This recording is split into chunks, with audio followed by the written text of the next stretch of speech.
அன்பினர்களே, ஜலசந்தியில் Iran ஏற்கனவே Yuan பணத்தில், அதாவது ஒரு வசூல் வேட்டை நடத்தது இல்லையா? ஏற்கனவே சைனாவின் பணத்தில் அந்த கப்பம் கட்ட வேண்டும் சொல்லிச்சு. இப்ப எங்களை இந்த ஜலசந்தியை கடக்கும் கப்பல்கள் தங்கள் கட்டணங்களை ஈரானியன் ரியால் பணத்திலேயே செலுத்த வேண்டும் என்று சொல்லியிருக்குது. அது ஒரு நல்ல செய்தி தானே? இதற்கு முன்பாக இப்பொழுது ஈரானிய வெளியுறவு அமைச்சர் அப்பாஸ் அவர்கள் தொடர்ச்சியாக ரஷ்யா முதல் சவுதி, குவைத், ஒமான் இப்படி எல்லா அரபு தேசங்களிலும் ஒரு விசிட் அடிச்சிருக்கின்றார். அவங்களோட நாட்டு தரப்பு நியாயங்களை, நாங்கள் பாதிக்கப்பட்ட விடயங்களை எல்லாம் பட்டியலிட்டு சொல்லி, நாங்கள் யாரையும் பார்க்க போகல, எங்க மீது திணிக்கப்பட்ட ஒரு யுத்தத்தை நாங்க செய்யறோம், உங்க மீது நாங்க தனிப்பட்ட கோபம் கிடையாது என்று எல்லா நாட்டுக்கும் ஒரு அழகான விளக்கம் கொடுத்து வருகின்றார். இறுதியாக ரஷ்யாவுக்கும் சென்று அங்கிலும் சில பேச்சுவார்த்தை நடத்த இருக்கின்றார். ஏனெனில் நாங்கள் எங்களுடைய சொந்த நாட்டு பணத்தை தான் அறவிட போறோம், அது அறவிடத்தான் போகணும். ஏனென்றால் நானும் அதை ஏற்றுக்கொள்ளுவேன். கப்பமோ என்னவோ எதுவானாலும் ஜலச்சந்தியில அறவிடப்படும் பணங்கள் எங்களுக்கும் கிடைக்கணும். நாங்க அதுக்கு புறம் வேலை பார்ப்போம். இந்தியா, இலங்கை போன்ற நாடுகளை கட்டாயம் நாம் அதை கேட்டுத்தான் ஆகணும். அபிவிருத்திகள், மக்கள் நலத்திட்டு ஏற்கனவே ஈரான் அபிவிருத்திகள் கிழக்கு மாகாணத்துல ஓட்டமாடி வாழச்சேன பகுதியில் நடந்து நினைக்கிறேன். ஏற்கனவே ஈராக் வந்துட்டு வீடு கட்டி கொடுத்துட்டு ஏறாவூர்ல. இப்ப இந்த பொருளாதார நிலைமையில ஈரான் தேசத்திற பணம் எல்லாம் வரல.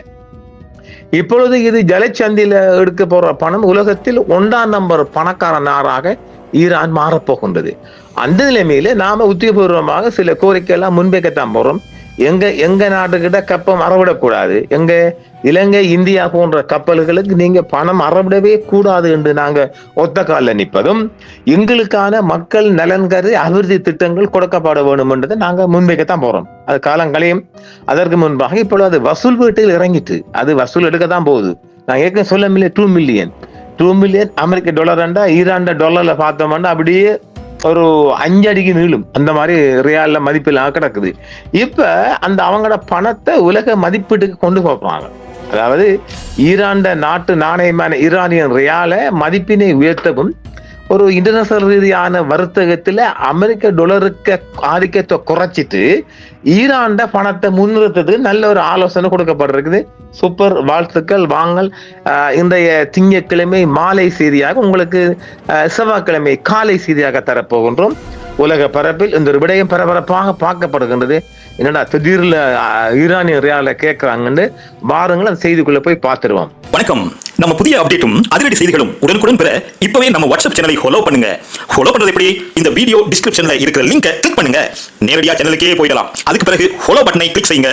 முக்கியமா பெல் ஐகானை ஆன் பண்ணுங்க. அப்பதான் நம்ம புதிய வீடியோஸ் உடனே உங்களுக்கே வரும். Latest news, viral updates and exclusive videos எல்லாமே உடனுக்குடன் பெற இப்பவே ஃபாலோ பண்ணுங்க சன்ரைஸ் இந்தியா டிவி. ஈரான் தனது நாட்டின் நாணயமான ரியால் மதிப்பினை உயர்த்தவும், சர்வதேச வர்த்தகத்தில் அமெரிக்க டாலரின் ஆதிக்கத்தை குறைக்கவும், அதாவது டி-டாலரைசேஷன், இந்த அதிரடி முடிவை எடுத்துள்ளது. அமெரிக்காவுடனான தற்போதைய மோதல் சூழலில் உலகின் மிக முக்கியமான இந்த கடல்வழி பயண பாதையை பயன்படுத்துவதற்கு டாலருக்கு பதிலாக ரியால் கேட்பது ஒரு மிகப்பெரிய பொருளாதார போர் என்றும் சொல்லப்படுகிறது. ஈரான் வெளியுறவு அமைச்சர் அப்பாஸ் அரக்சி அவர்கள் சவுதி இளவரசர் முகமது பின் சல்மானை நேரில் சந்தித்த பிறகு ஈரானின் ராஜதந்திர நகர்வுகள் புதிய வேகம் எடுத்துள்ளன. இந்த சந்திப்புக்கு பிறகுதான் ஹர்மஸ் ஜலசந்தி விவகாரத்தில் ஈரான் புதிய தனது நிபந்தனைகளை முன்வைக்க தொடங்கி இருக்கின்றது. டாலருக்கு எதிரான போர், டி-டாலரைசேஷன். சவுதி அரேபியா அண்மை காலமாக அமெரிக்க டாலருக்கு பதிலாக மற்ற நாணயங்களில் எண்ணெய் வர்த்தகம் செய்ய ஆர்வம் காட்டி வருகிறது. இந்த சூழலில் ஈரான் ரியால் மூலம் கட்டணம் வசூலிப்பதாக கூறுவது அமெரிக்காவின் பொருளாதார தடைகளை முறியடிக்க சவுதியின் மறைமுக ஆதரவு ஈரானுக்கு கிடைத்துள்ளதோ என்ற சந்தேகம் உலக பரப்பில் எழுந்துள்ளது.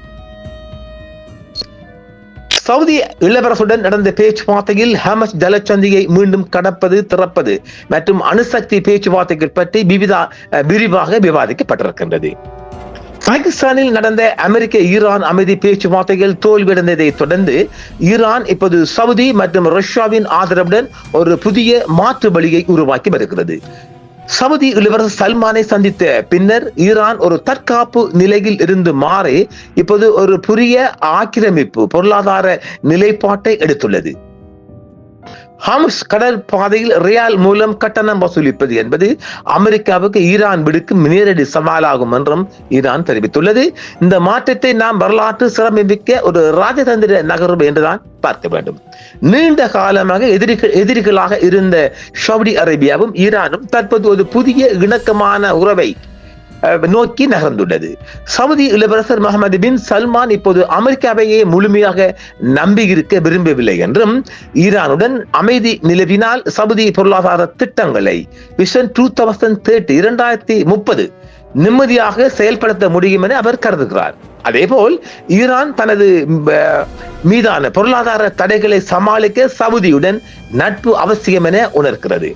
ஹார்முஸ் ஜலசந்தியில் ரியால் கட்டணம் மற்றும் டாலருக்கு மாற்றான வர்த்தகம் போன்றவற்றில் இரு நாடுகளும் ஒருமித்த கருத்துக்கு வருவது ஒட்டுமொத்த வளைகுடா நாடுகளும் அமெரிக்க டாலரில் பிடியில் இருந்து விடுபட நினைப்பதை காட்டுகிறது. தற்போதைய மத்திய கிழக்கு பதட்டங்கள் இந்த இரண்டு பெரிய இஸ்லாமிய நாடுகளையும் ஒரே நேர்கோட்டில் இணைய வைத்துள்ளது. பலஸ்தீன விவகாரத்தில் இரு நாடுகளும் ஒரே மாதிரியான நிலைப்பாட்டை எடுப்பது இவர்களின் ஒற்றுமையை மேலும் உறுதிப்படுத்துவதாகவும் பார்க்கப்படுகிறது. பகைமையை மறந்து கைகோர்த்த ஈரான் சவுதி, இப்படித்தான் உலக செய்தி வந்த வண்ணம் இருக்கிறது.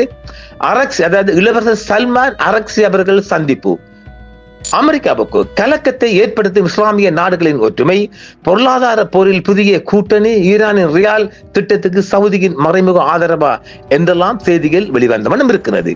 இரு நாடுகளும் முழுமையாக நண்பர்களாகிவிட்டன என்று சொல்ல முடியாவிட்டாலும் இப்போது பரஸ்பர நலன்களுக்காக, அதாவது அவங்களோட ஒரு மியூச்சுவல் ஃப்ரெண்ட்ஷிப் சொல்லலாம், ஒருவரை ஒருவர் அனுசரித்து போக தொடங்கிவிட்டனர் என்றும் இது அமெரிக்கா மற்றும் இஸ்ரேலுக்கு ஒரு பெரிய சவாலாகவும் பார்க்கப்படுகிறது. ஹார்முஸ் ஜலசந்தியில் தனது இறுக்கமான பிடியை முடிவுக்கு கொண்டு வர ஈரான் முன்வந்துள்ளது. ஈரான் தனது அணுசக்தி திட்டத்திற்கு தீர்வு காணாமல் ஹார்முஸ் ஜலசந்தியில் தனது மூச்சு திணறலை முடிவு கொண்டு வருவதாகவே பார்க்கப்படுகிறது.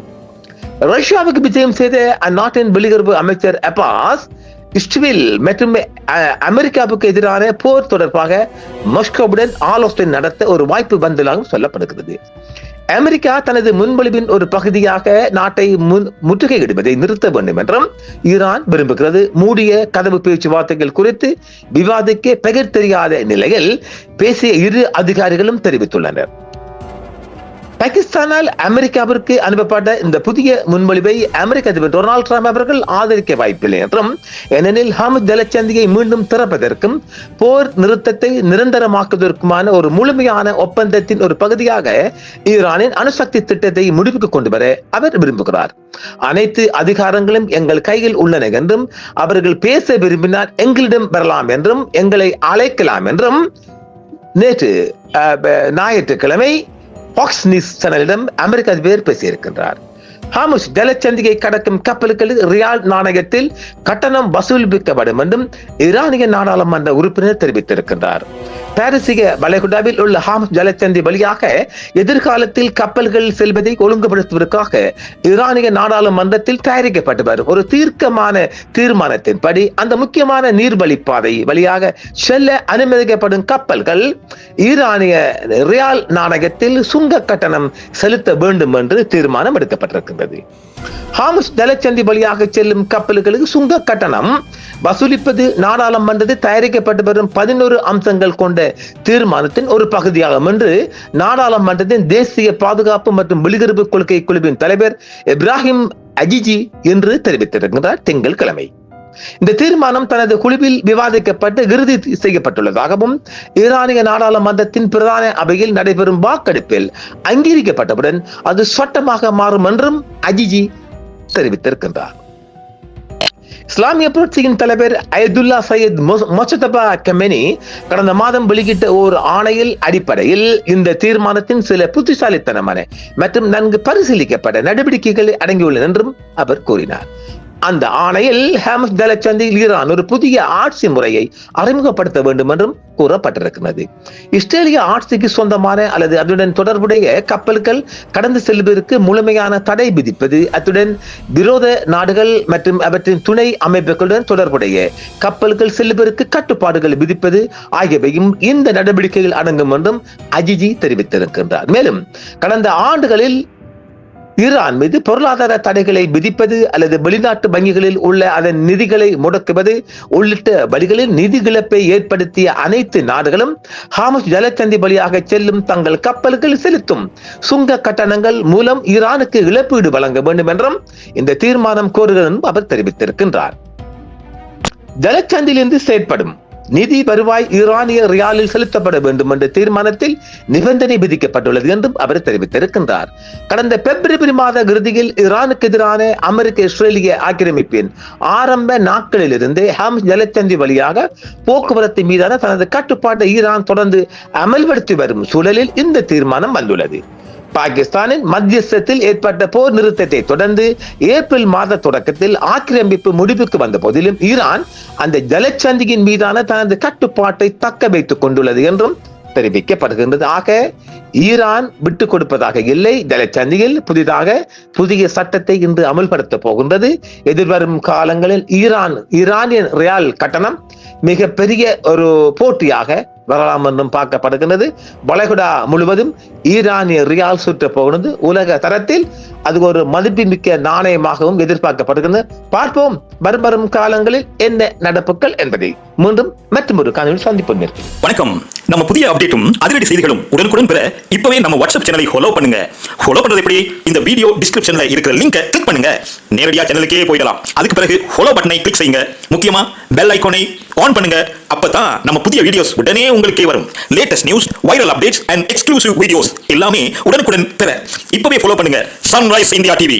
என்றும் உங்களுடன் சன்ரைஸ் இந்தியா டிவி. சப்ஸ்கிரைப் பண்ணுங்கள், பெல் பட்டனையும் கிளிக் செய்யுங்கள். உங்கள் ஆதரவே எங்கள் சேவை. ஆதரவு தாருங்கள், அரவணைப்போம்.